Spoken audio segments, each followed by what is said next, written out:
الحمد لله رب العالمين الصلاة والسلام على خاتم النبيين وعلى آله وصحبه أجمعين أما بعد فأعوذ بالله من الشيطان الرجيم بسم الله الرحمن الرحيم قال الله تعالى في سورة الأنعام هو الذي خلقكم من طين ثم قضى أجلا وأجل مسمى عنده ثم أنتم تمترون۔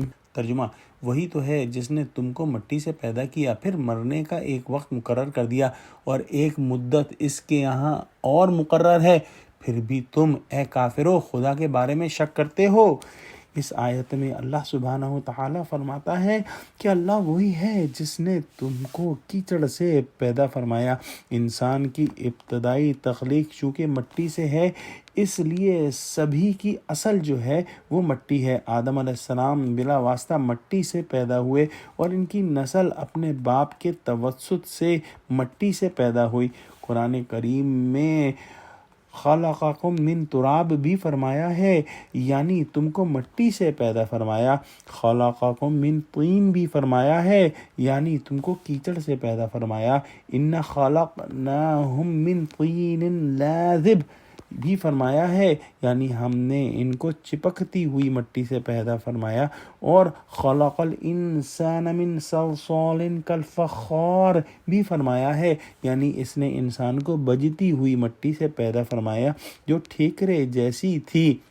اور یہ بھی فرمایا کہ وَلَقَدْ خَلَقْنَا الْإِنسَانَ مِنْ صَلْصَالٍ مِّنْ حَمَإٍ مَّسْنُونٍ، اور البتہ تحقیق ہم نے پیدا کیا انسان کو بجتی ہوئی سڑی ہوئی مٹی سے۔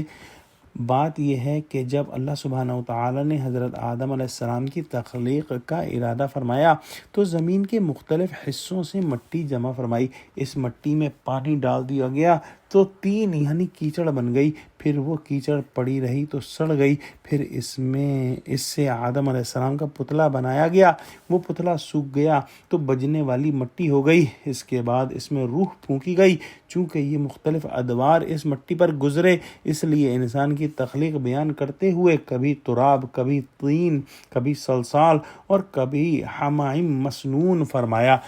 تخلیق انسانی بیان فرمانے کے بعد ارشاد ہوا کہ ثم قضا اجلا، پھر اجل مقرر کر دی۔ اس سے مراد موت کا وقت ہے جو ہر فرد کے لیے مقرر ہے، اس سے آگے پیچھے نہ ہو سکے گا، جیسا کہ سورہ منافقون میں فرمایا، اور اللہ تعالیٰ ہرگز کسی جان کو مہلت نہ دے گا جبکہ اس کی اجل مقرر آ جائے۔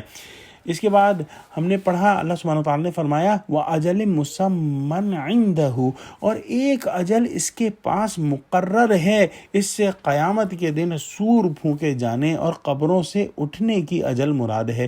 ہر فرد کی اجل جو مقرر ہے وہ اس کی موت کے وقت پوری ہو جاتی ہے، اور ساری دنیا کی جو اجل مقرر ہے وہ قیامت کے دن پوری ہوگی۔ پہلی اجل کا علم فرشتوں کو ہو جاتا ہے کیونکہ انہیں روح قبض کرنا ہوتا ہے، اور دوسری اجل کا علم اللہ تعالیٰ کے سوا کسی کو نہیں ہوتا۔